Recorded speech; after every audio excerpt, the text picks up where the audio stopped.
to another lecture of stereochemistry. In last lecture we have seen how it is categorized in different types. So in this lecture we are going to point out it one by one. Okay? तो हमने last lecture में ये देखा था कि stereochemistry होती क्या है और स्टीरियोकेमिस्ट्री कहाँ से शुरू होती है. तो स्टीरियोकेमिस्ट्री शुरू होती है आइसोमर्स से. आइसोमर्स से स्टीरियोकेमिस्ट्री अगर शुरू हो रही है, ठीक है, और इसको फर्दरली हमने कैटेगराइज किया था दो पार्ट्स में. ठीक है, लास्ट लेक्चर में हमने इसको फर्दरली कैटेगराइज किया था दो पार्ट्स में. पहला क्या था? Structural isomerism. स्ट्रक्चरल आइसोमेरिज्म, ठीक है. और दूसरा वाला क्या था? Stereo isomerism. Stereo isomerism. Okay. और फिर इसको हमने फिर से कैटेगराइज किया था 5 इसमें. ओके. इसको फिर से हमने कितने इसमें कैटेगराइज किया था? 5 टाइप्स में कैटेगराइज किया था. तो आज हम देखने वाले हैं आइसोमर्स क्या होते हैं. ठीक है, पहला.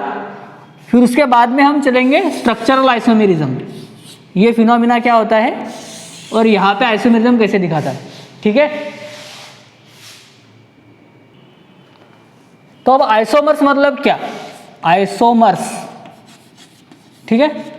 अब आइसो ये जो है ये ग्रीक वर्ड है. आइसो मतलब सेम. आइसो मीन्स सेम और मर्स मीन्स पार्ट, जो कि हमने लास्ट लेक्चर में मैंने तुमको ये बोल दिया था. तो compound having same molecular formula, compound having same molecular formula, same molecular formula, ठीक है. But different chemical and physical properties. Different chemical and physical properties are called isomer. ठीक है. आइसोमर मतलब क्या है? तो compound having same molecular formula but different chemical and physical properties, इसको हम आइसोमर बोलते हैं. और आइसो का मतलब क्या है? सेम. मर्स का मतलब क्या है? पार्ट्स. अब सेम मॉलिक्यूलर फॉर्मूला है तुम्हारे पास में, पर उसकी different chemical and physical properties आएगी. ठीक है, तो इसको हम बोलेंगे आइसोमर्स. और ये फिनोमिना जो दिखाएगा वो फिनोमिना को कहते हैं, and phenomenon is called isomerism.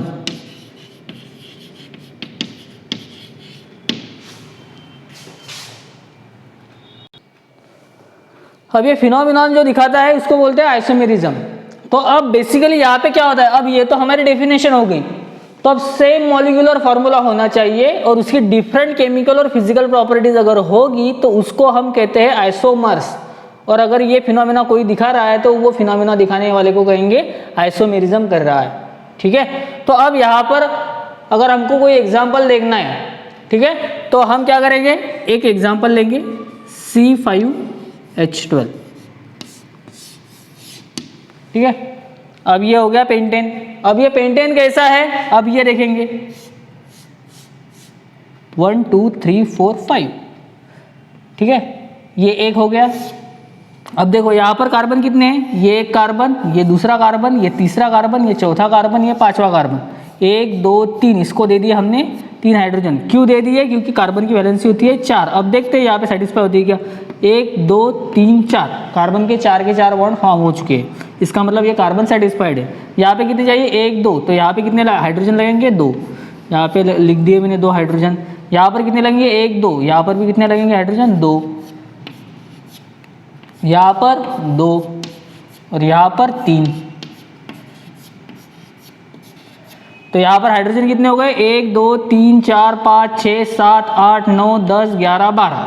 तो यहाँ पे हाइड्रोजन 12. ठीक है. कार्बन कितने? 1 2 3 4 5.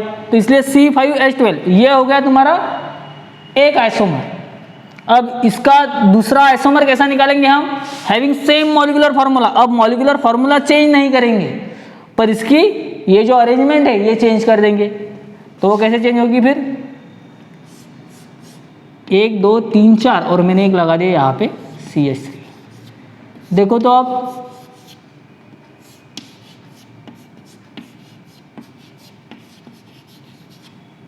कितने हाइड्रोजन है यहाँ पे, 3 3 6 7 8 9 और ये 3 12।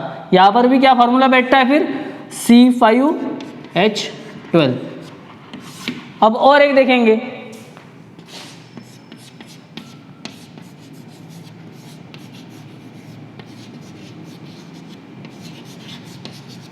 थ्री थ्री थ्री थ्री, ये हो गया 12, 1 2 3 4 5। यहाँ पर भी कितना हो गया फिर, C5H12। तो आपको एक बात समझ में आ रही है, यहाँ पर कार्बन कितने हैं 5, हाइड्रोजन कितने हैं 12, यानी मॉलिक्यूलर फार्मूला हमने सब जगह पे सेम रख दिया। पर यहाँ पर हमने क्या किया, यहाँ पर अगर देखोगे तो स्ट्रक्चर है चेन में, यहाँ पर एक ब्रांच लगा दी, यहाँ पर फुल ब्रांचेस लगा दिए, तो इनको इन्होंने नाम दे दिए। तो ये जो फिनोमिना दिखा रहा है इसको कहते हैं हम आइसोमर्स। अब C5H12 के कितने आइसोमर्स मिल रहे हैं हमको, 3, ठीक है। तो ये जो ये स्ट्रक्चर में बदलाव हुआ है इसलिए, ठीक है। तो अब इसको हम क्या कहेंगे, इसको कहते हैं एन पेंटेन, इसको आइसो,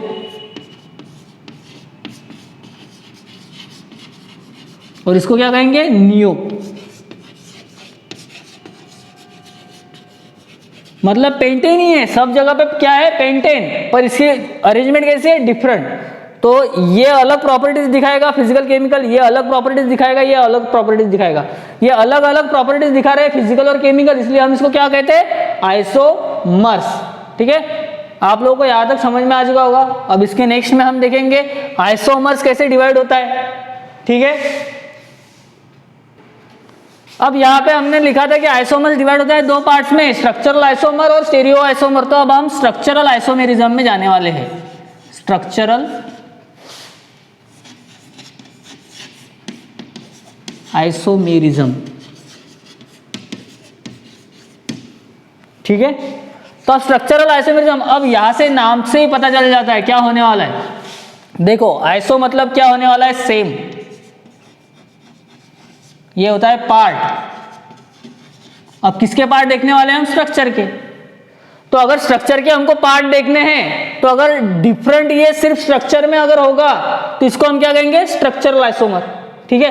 तो अब ये जो है फर्दरली कैटेगराइज हो चुका है स्ट्रक्चरल आइसोमेरिज्म। तो स्ट्रक्चरल आइसोमेरिज्म कैसे कैटेगराइज किया है इन्होंने, तो इन्होंने ऐसे कैटेगराइज किया है। तो इसका पहला जो है आइसोमेरिज्म दिखाने वाला है वो है चेन। अब ये नेम से ही पता चल जाएगा आपको, चेन आइसोमेरिज्म। अब यहां से नेम से ही पता चल जा रहा है कि यहाँ पे क्या डिफरेंट होने वाली है, चेन। अगर चेन से डिफरेंट होगा तो उसको हम क्या कहेंगे, चेन आइसोमेरिज्म, ठीक है। तो इसका एक एग्जांपल देख लेते हैं। यही जो हमने देखा था अभी, 1 2 3 4, यहां पर हम कितने एच देंगे, 2 2, यहां पर 2 2। देखो कितने हैं यहाँ पे कार्बन, 1 2 3 4, यानी कितना है C4। अब H कितने हैं, 3 4 5 6 7 8 9 10, C4H10। अब ये कौन सा हो गया तुम्हारा, अब इसको अगर मैं ये C4H10 यानी ये हो गया तुम्हारा ब्यूटेन। अब ब्यूटेन को अलग इसमें कैसे, अलग वे में कैसे लिख सकते हैं, इसकी अगर चेन मैंने बना दी ये ऐसी 1 2 3, यहाँ पे लिख दिया CH3, यहाँ पे लिख दिया CH3 और यहाँ पे लिख दिया CH3, और यहाँ पर अगर हाइड्रोजन लगा दिया तो हो गया ये हो गया चेन में, ये हो गया ऐसे आइसो में, ये आइसो फॉर्म हो गया उसका, ठीक है। तो कितने हो गए देखो तो एक बार क्रॉस चेक करो, 3 3 3, ये हो गए 9 और ये हो गए 10, यानी हाइड्रोजन कितने हैं तुम्हारे पास में 10, और कार्बन 1 2 3 और 4, C4H10। मतलब having same molecular formula but different geometrical arrangement. अब यहाँ पे डिफरेंट ज्योमेट्रिकल अरेंजमेंट तो है, पर किस में है, चेन में, इसलिए इसको हम क्या कहेंगे, चेन, ठीक है। मतलब इसकी अगर डेफिनेशन बनानी हो, हैविंग सेम मॉलिक्यूलर फॉर्मूला,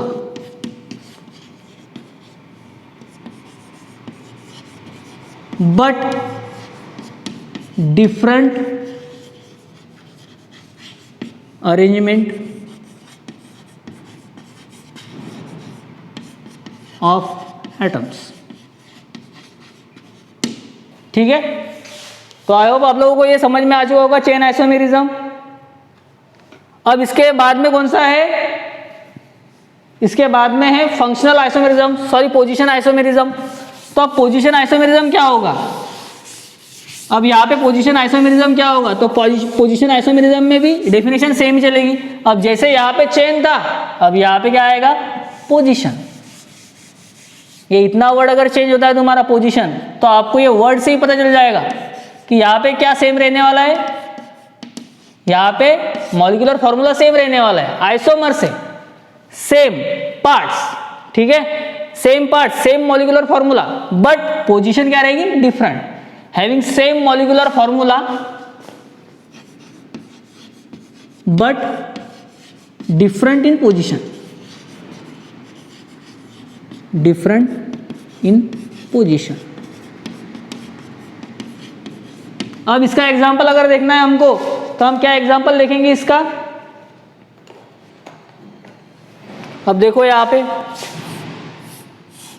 अब मैंने ये लिख दिया, यहाँ पे लिख दिया CH3, ये 1 2 और 3, और यहाँ पे लिख दिया मैंने OH। क्या लिख दिया मैंने यहाँ पे, OH। तो अब ये क्या हो गया, 1 2 3, सॉरी नंबरिंग ऐसी नहीं होनी चाहिए, ऐसी होनी चाहिए। फंक्शनल ग्रुप को हमेशा मिनिमम नंबर आना चाहिए, ठीक है, फंक्शनल ग्रुप को हमेशा मिनिमम नंबर आना चाहिए, नॉमेनक्लेचर में है ये बाद में पढ़ेंगे हम। तो ये यहाँ पे क्या है, 1 2 3। अब यहाँ पे कार्बन कितने हैं यहाँ पे, 1 2 3, यानी ये क्या हो गया, प्रोपेन।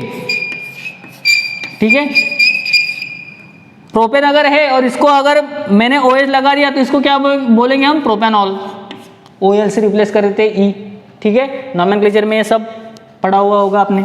तो अब ये प्रोपेनॉल है, अब ये अगर OH ये फर्स्ट इस पे है, अगर मैंने इसकी पोजीशन अगर चेंज कर दी, अब यहाँ पे भी प्रोपेनॉल ही है, CH3, और मैंने यहाँ पे अगर OH लगा दिया, तो 1 2 3, यहाँ पे भी प्रोपेनॉल बन गया। पर ये कौन सा प्रोपेनॉल है, 2 नंबर का, 2 प्रोपेनॉल। ठीक है, ये क्या हो गया, 1 प्रोपेनॉल।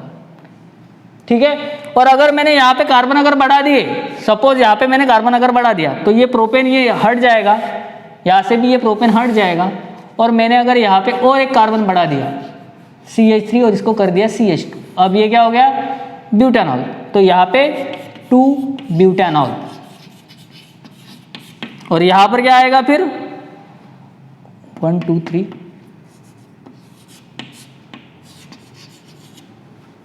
1 ब्यूटेनॉल।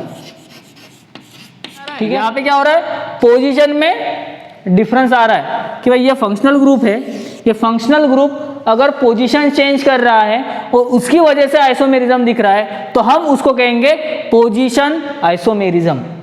आई बात समझ में? तो पोजीशन आइसोमेरिज्म क्या और चेन आइसोमेरिज्म क्या, ये 2 आइसोमेरिज्म हमने अब तक देखे। अब तीसरा वाला है, तीसरा वाले का नाम क्या है, फंक्शनल आइसोमेरिज्म। क्या नाम है उसका, फंक्शनल। अब इससे ही पता चल जाता है फंक्शनल क्या होते हैं हमारे, फंक्शनल होते हैं groups. We studied that functional group. अब अगर मैं फंक्शनल ग्रुप से अगर तुम्हारा आइसोमेरिज्म दिखेगा, ठीक है, तो उसको हम क्या कहेंगे, फंक्शनल आइसोमेरिज्म। तो यहाँ पे अब हमारी डेफिनेशन क्या बनेगी, अब यहाँ पे हमने स्ट्रक्चरल आइसोमेरिज्म में चेन देख लिया, पोजीशन देख लिया, अब ये थर्ड वाला है फंक्शनल में हैविंग सेम मॉलिक्यूलर फॉर्मूला। ये इतना तो सेम ही रहेगा क्योंकि ये क्या है, आइसोमर है same molecular formula, having same molecular formula but different in functional group. Functional group और एटम्स। अब देखो ये बहुत इंपॉर्टेंट है। अब यहाँ पे अगर हमको ध्यान में रखना है तो अब हम एग्जाम्पल देखेंगे इसके, ठीक है। तो अब इसका अगर एग्जाम्पल देखना है हमको तो हम क्या देखेंगे, C4H8O, C4H8O ये एक दिया है। अब यहाँ पे क्या देखेंगे हम, CH3 ये एक, ये दो, यहाँ पे रख दिया मैंने 3 और यहाँ पे रख दिया 4, 1 2 3 4। अब ये है तुम्हारा कीटोन, क्या है ये, कीटोन। अब मैं क्या करूंगा, यहां से एक हाइड्रोजन, यहां पे कितने थे, 3 थे बराबर, तो ये 2 और ये एक 3, यहां से मैंने इसको अगर यहां से उठाकर यहां पे डाल दिया और इसको ऐसे कर दिया, तो ये क्या बन जाएगा तुम्हारा, CH3OH और यहां पर मैंने लिख दिया CH2। ठीक है, समझ में आ रहा है कि मैंने क्या कर दिया, यहाँ पर अगर मैंने कोई बेस अगर रिएक्ट कर दिया इसके साथ में, बेस अगर रिएक्ट कर दिया तो यहाँ से H एब्स्ट्रैक्ट हो जाएगा और ये यहाँ पे ऐसे चला जाएगा और यहाँ पे अल्कोहल बन जाएगा। तो अगर हम देखेंगे कि ये दोनों में क्या है, तो हमारा ये पार्ट में तो हम रिएक्शन देखने वाले हैं नहीं, तो ये रिएक्शन लिखने का कुछ मतलब नहीं। अब मैं क्या करूँगा, यहाँ पे सिर्फ आपको बताऊँगा कि यहाँ पे क्या डिफरेंट हो रहा है। ठीक है, तो अब ये आपको सिर्फ जानने के लिए कि यहाँ पे क्या होता है, इसलिए मैंने ये दिखाया। अब यहाँ पे अगर हम देखेंगे तो देखो यहाँ पे कार्बन कितने हैं, 1 2 3 और ये 4, ये भी कार्बन है और ये भी कार्बन है। यहाँ पे कितने हाइड्रोजन है, 2 3, यहाँ पर ये वैलेंस सेटिस्फाई करो, 1 2 3 और ये 4, यहाँ पे वैलेंस सेटिस्फाइड है 1 2 3 4, यहाँ पे कितने हैं 1 2 3, तो 3 3 6 7 8 है H8, एक ऑक्सीजन है और 4 कार्बन है। यहाँ पे भी देखो सेम है, यहाँ पे भी 3 हाइड्रोजन है, 1 4 और ये 2 6 और ये 2 8। पर अब यहाँ पे फंक्शनल ग्रुप कौन सा है, यहाँ पे फंक्शनल ग्रुप है कीटोन और यहाँ पे फंक्शनल ग्रुप कौन सा है, ये है अल्कोहल। तुम इसको भी कह सकते हो फंक्शनल ग्रुप, क्या है, अल्कीन। तो यहां पे क्या हो गया, फंक्शनल ग्रुप चेंज हो गए। जब भी कभी तुम्हारे फंक्शनल ग्रुप चेंज हो जाएंगे और ऐसा आइसोमेरिज्म ये दिखाएगा, उसको हम कहेंगे फंक्शनल आइसोमेरिज्म। समझ में आया ये। इसके बाद में का कौन सा है फिर, इसके बाद में है मेटामेरिज्म। अब मेटामेरिज्म मतलब है क्या, अब मेटामेरिज्म जो है वो थोड़ा सा अलग है। अब यहाँ पे अलग मतलब सिमिलर है, सॉरी वो सिमिलर है। यहाँ पे भी क्या रहेगा, same molecular formula but different in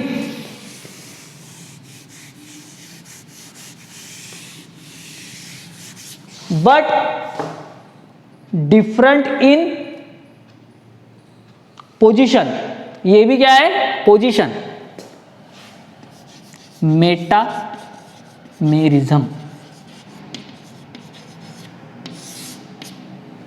अब ये जो है यहां पर हमको देखना है कि क्या होता है।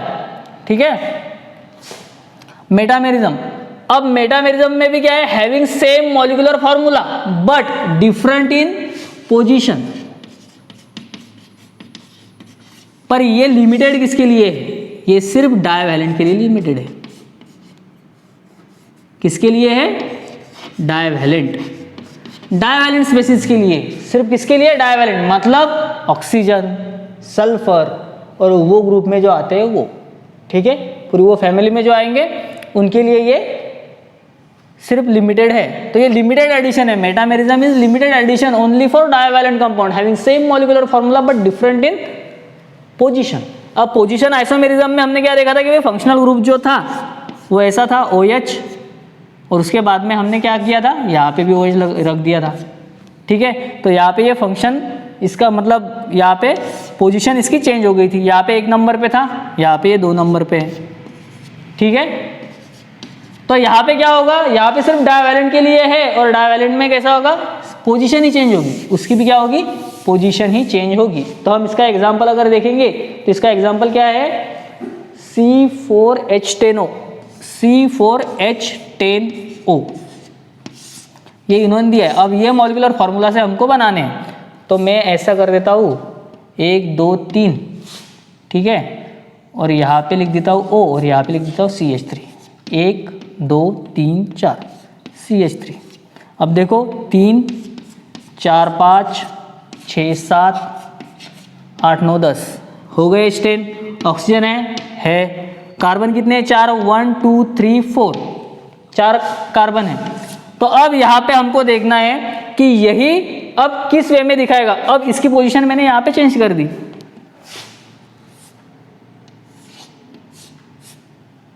देखो तो CH3 ये H ये H, यहाँ पे H और यहाँ पे CH3। देखो 3 है carbon carbon carbon carbon hydrogen hydrogen hydrogen hydrogen. अब इसकी पोजीशन मैंने चेंज कर दी तो ये यहाँ पे आ गया। यहाँ पे कार्बन एक hydrogen hydrogen carbon hydrogen hydrogen carbon hydrogen hydrogen hydrogen, यहाँ पे ये, और इसकी पोजीशन चेंज हो गई। तो अब इसको कहते हैं मिथॉक्सी ईथर। ये फंक्शनल ग्रुप कौन सा है? ईथर, ROR, ठीक है। और यहां पे क्या हो गया? Ethoxy ether. पर ये कैसा है? डाई। और यहां पे क्या है? सिर्फ मिथॉक्सी ईथर, ठीक है। तो ये आपको ध्यान में रखना है। तो यहां पे क्या है? मेटामेरिज्म मतलब metamerism is nothing but it is limited to only divalent species. It is limited to divalent species and having same molecular formula but different in position. अब divalent species में सिर्फ कौन आएगा? ऑक्सीजन, एक आएगा सल्फर। तो oxygen का हमने एक एग्जांपल देख लिया, सल्फर का आप लोगों ने घर पे करना है, ठीक है। इसके बाद में हम क्या देखेंगे? एक न्यू इंट्रोड्यूस है। अब ये न्यू इंट्रोड्यूस, ये आपके सिलेबस में नहीं है पर हम लेने वाले हैं। ये आपके सिलेबस में नहीं है पर हम ये इसको देखने वाले हैं क्योंकि ये मोस्ट इंपॉर्टेंट है और यही आपके सिलेबस में डाला नहीं है। अब यहाँ पे भी सेम ही रहेगा, यहाँ पे भी डेफिनेशन सेम ही रहेगी पर वो डेफिनेशन क्या रहेगी? अब यहाँ पे है टॉटोमेरिज्म।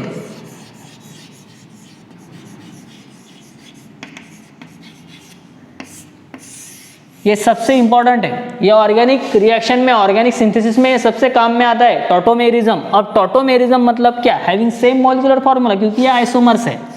आइसोमर्स मतलब क्या? सेम मॉलिक्यूलर फॉर्मूला रहेगा बट डिफरेंट स्ट्रक्चरल अरेंजमेंट रहेगी।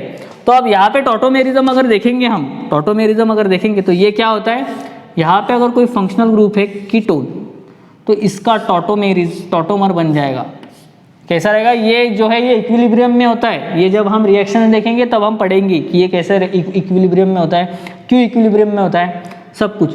तो यहाँ पर ये बन जाएगा कुछ इस टाइप में, जो कि हमने पहले ही देख लिया था, ठीक है।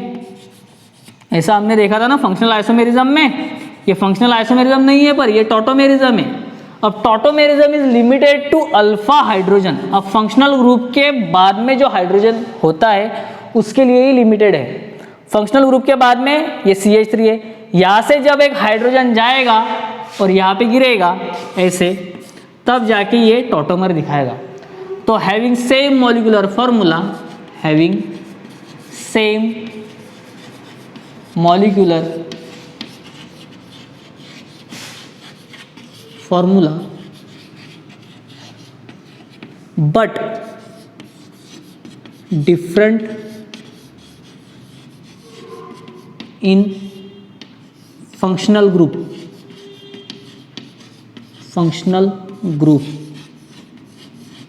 limited to alpha hydrogen species।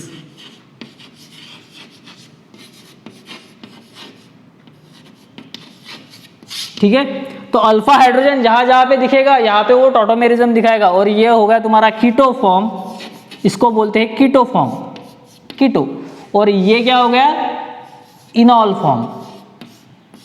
अब यहाँ पे ये जो है डबल बॉन्ड, इसको हम क्या कहते हैं? ENE, ठीक है। और ये अल्कोहल को क्या कहते हैं? OL। तो ENE प्लस OL ऐसे अगर कर दिया तो इसको बोलते हैं इनॉल। इसलिए इसको क्या कहा है? इनॉल। और इसको क्या कहा है? कीटो। और ये कीटो और इनॉल ये दोनों क्या रहते हैं? इक्विलिब्रियम में रहते हैं। कभी कीटो की तरफ जाएगा, कभी इनॉल की तरफ आएगा। और ये सब अचीव कब होगा? जब इसकी रिएक्शन बेस के साथ में होगी। और जब भी हम वर्कअप करेंगे तब हमको इनॉल से कीटो आएगा। कीटो ये क्या है? स्टेबल, पर ये हमेशा ऐसे दिखाते रहेगा। ठीक है, आप लोगों को ये समझ में आ गया? तो हमने यहाँ पे क्या क्या देखा आज? यहाँ पे हमने 5 आइसोमेरिज्म देखी। पहला था चेन, दूसरा था पोजीशन, तीसरा था फंक्शनल, चौथा था मेटामेरिज्म और पांचवा था tautomerism.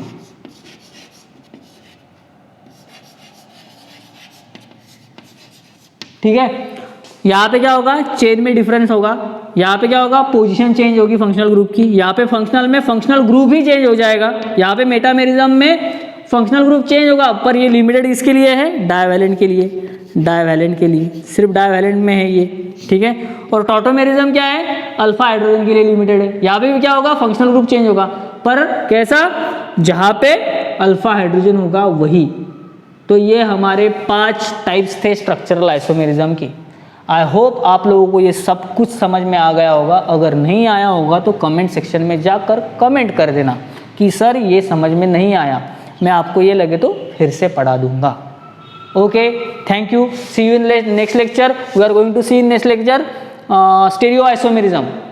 It is all about structural isomerism. और ये स्ट्रक्चरल आइसोमेरिज्म यहाँ पे खत्म हो चुका है। आपके बुक में सिर्फ डेफिनेशन, सिर्फ वर्ड लिख के दिए थे, पर हमने थोड़ा डीप में देखा क्योंकि ये आपको कॉम्पिटिटिव एग्जाम में पूछे जा सकते हैं। Thank you.